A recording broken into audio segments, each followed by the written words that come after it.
Assalamualaikum warahmatullahi wabarakatuh. Di sini kami dari kelompok 4 ingin mempresentasikan terkait tentang transaksi dengan mata uang asing. Sebelumnya, saya ingin memperkenalkan anggota kelompok saya terlebih dahulu.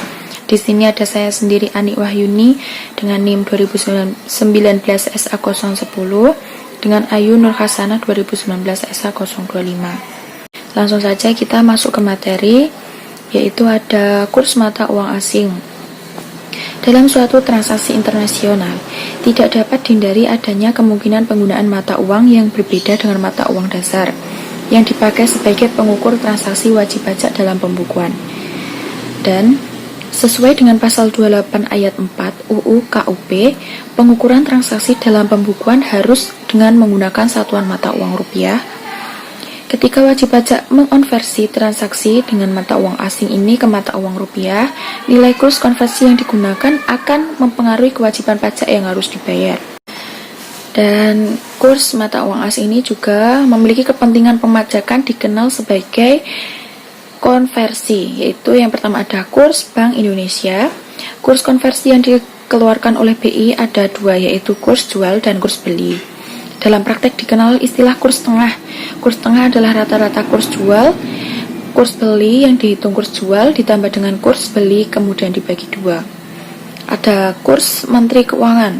Nilai kurs ini sebagai dasar pelunasan bea masuk, pajak pertambahan nilai barang dan jasa dan pajak penjualan atas barang mewah, pajak ekspor dan pajak penghasilan yang terdiri dari PPh pasal 21, PPh pasal 22, PPh pasal 23, PPh pasal 26 dan PPh final pasal 4 ayat 2. Dan di sini juga ada kurs realisasi. Nilai kurs konversi ini ditentukan dari kesepakatan para pihak yang bertransaksi ataupun nilai kurs konversi ketika menukarkan mata uang asing di tempat-tempat penukaran uang. Nah, di sini juga ada keuntungan atau kerugian selisih kurs mata uang asing. Berdasarkan pasal 4 ayat 1 huruf 1 UU PPh, keuntungan selisih kurs mata uang asing merupakan objek dari PPh itu sendiri. Terus keuntungan yang diperoleh karena fluktuasi kurs mata uang asing diakui berdasarkan sistem pembukuan yang dianut dan dilakukan secara taat asas sesuai dengan standar akuntansi keuangan yang berlaku di Indonesia. Dan ada juga pernyataan standar akuntansi keuangan atau PSK nomor 10 tentang transaksi dalam mata uang asing menyatakan selisih kurs timbul apabila terdapat perubahan kurs antara tanggal transaksi dan tanggal penyelesaian pos moneter yang timbul dari transaksi dalam mata uang asing. Di sini juga ada contohnya ya, bisa dipelajari sendiri, bisa dibaca sendiri dan bisa searching di Google atau bisa tanya langsung ke Pak dosen. Terus di sini juga ada pembukuan dengan mata uang asing. Itu wajib pajak tertentu yang tercantum dalam peraturan Menteri Keuangan nomor sekian. Ini diizinkan untuk menyelenggarakan pembukuan dengan menggunakan bahasa Inggris dan satuan mata uang dolar Amerika Serikat. Para wajib pajak tertentu adalah, yaitu yang wajib pajak itu ada yang pertama, wajib pajak dalam rangka penanaman modal asing yang beroperasi berdasarkan ketentuan peraturan perundang-undangan penanaman modal asing. Yang kedua ada wajib pajak dalam rangka kontrak karya. Dan yang ketiga ada wajib pajak kontraktor kontrak kerja sama. Yang keempat ada bentuk usaha tetap sebagaimana dimaksud dalam pasal 2 ayat 5 Undang-Undang PPh atau sebagaimana diatur dalam perjanjian penghindaran pajak berganda atau P3B terkait. Yang kelima ada wajib pajak yang mendaftarkan emisi sahamnya baik sebagian maupun seluruhnya di Bursa Efek Luar Negeri. Yang keenam ada kontrak investasi kolektif atau KIK yang menerbitkan reksadana dalam denominasi satuan mata uang dolar Amerika Serikat. Yang ketujuh ada wajib pajak yang berafiliasi langsung dengan perusahaan induk di luar negeri, yaitu perusahaan anak, subsidiary company yang dimiliki dan atau dikuasai oleh perusahaan induk parent company di luar negeri yang mempunyai hubungan istimewa, sebagaimana dimaksud dalam pasal 18 ayat 4 huruf A dan huruf B Undang-Undang PPH. Dan ada di sini tuh sebelum diterbitkannya PMK nomor sekian, pembayaran PPH pasal 25 dan pasal 29 itu, serta PPH final yang dibayarkan sendiri oleh wajib pajak yang telah mendapatkan izin menyelenggarakan pembukuan dalam bahasa Inggris dan mata uang dolar Amerika Serikat wajib dilakukan dalam perhitungan mata uang dolar.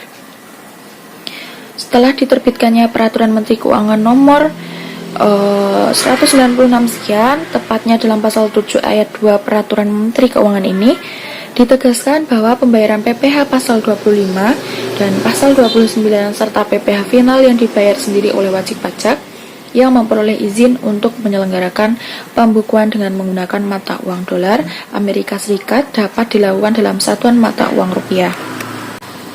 Dan materi selanjutnya akan disampaikan oleh rekan saya, Ayu Nur Hasanah. Silahkan, Mbak. Oke, materi selanjutnya saya akan sampaikan. Pembukuan dengan mata uang asing. Penyelenggaraan pembukuan dengan menggunakan bahasa Inggris dan satuan mata uang dolar Amerika Serikat oleh wajib pajak harus terlebih dahulu mendapat izin tertulis dari Menteri Keuangan, kecuali bagi wajib pajak dalam rangka kontrak kerja atau wajib pajak dalam rangka kontraktor kontrak kerjasama.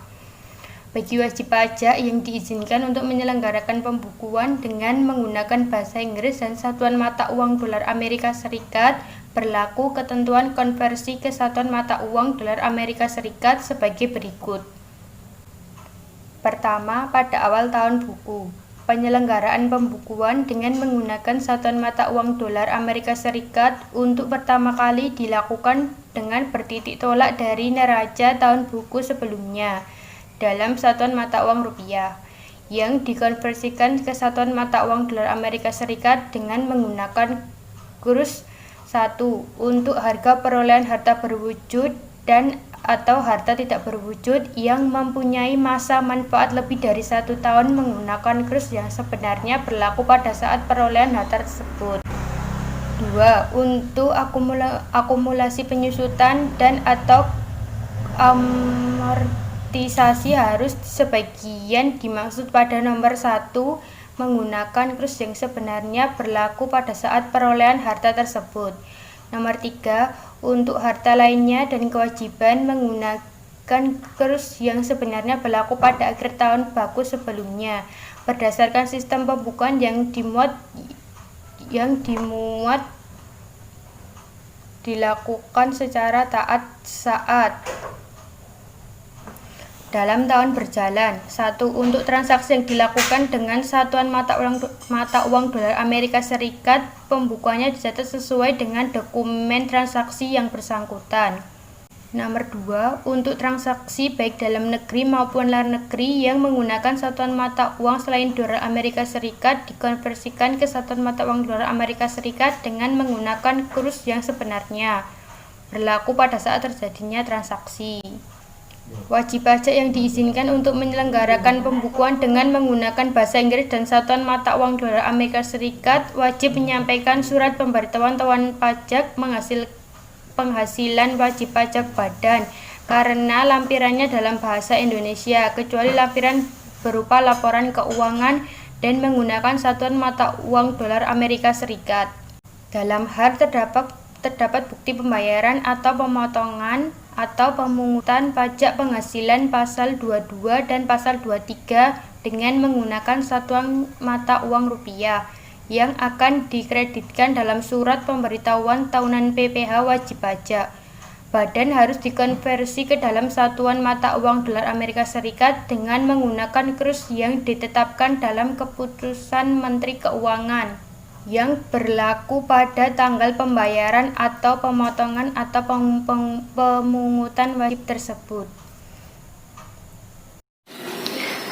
Mungkin itu yang dapat kami sampaikan, kurang lebihnya kami mohon maaf. Wabillahi taufiq walhidayah. Wassalamualaikum warahmatullahi wabarakatuh.